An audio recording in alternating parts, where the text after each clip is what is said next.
Hello friends, welcome to my channel. Friends, PM కిసాన్కి సంబంధించి మనకి సర్వే అనేది జరుగుతుందండి. సో మరి మీ విలేజ్లో జరిగే ఉంటుంది. మీ అగ్రికల్చర్ అసిస్టెంట్ మీకు ఫోటో అనేది తీసుకునే ఉంటారు. సో మరి ఈ సర్వేలో భాగంగా మనకి కొంతమంది నేమ్స్ అయితే తొలగిస్తారండి తర్వాత. సో ఎవరెవరు నేమ్స్ తొలగిస్తారో ఈ వీడియోలో తెలుసుకుందాం. వీడియోని అయితే అక్కడ స్కిప్ చేయకుండా వినండి.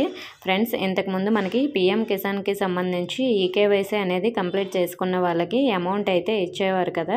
సో మరి ఇలా కూడా మనకి చేసిన కొంతమంది ఇనెలిజిబుల్ అయిన వాళ్ళు కూడా ఈ అమౌంట్ అయితే పొందుతున్నారు.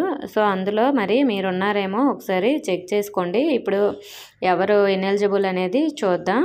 ఆల్రెడీ మనకి 2000 అమౌంట్ అయితే క్రెడిట్ అయిపోయింది. So next time amount release చేసేసరికి 18th ఇన్స్టాల్మెంట్ అనేది రిలీజ్ చేసేసరికి మనకి సర్వే కంప్లీట్ అయిపోయి అనర్హులను అయితే తీసేస్తారండి.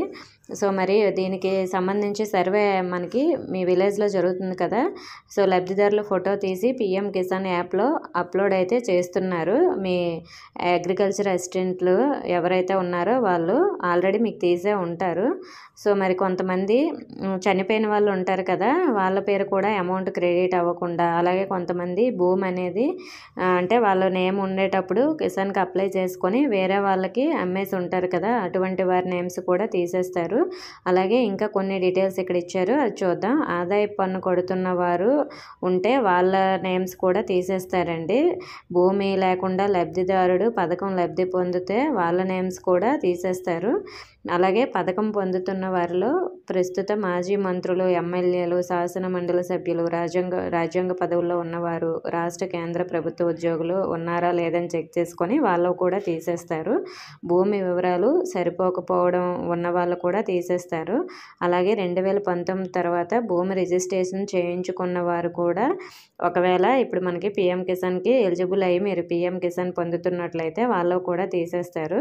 ఒక కుటుంబంలో ఒక లబ్ధిదారుడు ఉండగా మరొక కుటుంబ సభ్యునికి కూడా పథకం అయితే వర్తించదు. ఒకవేళ ఆల్రెడీ మీ కుటుంబంలో ఒక ఇద్దరికి ఎవరికైనా అమౌంట్ పడితే మాత్రం అటువంటి వాళ్ళది ఒకరిదైతే తీసేస్తారండి, ఒకరిది మాత్రమే ఉంచుతారు.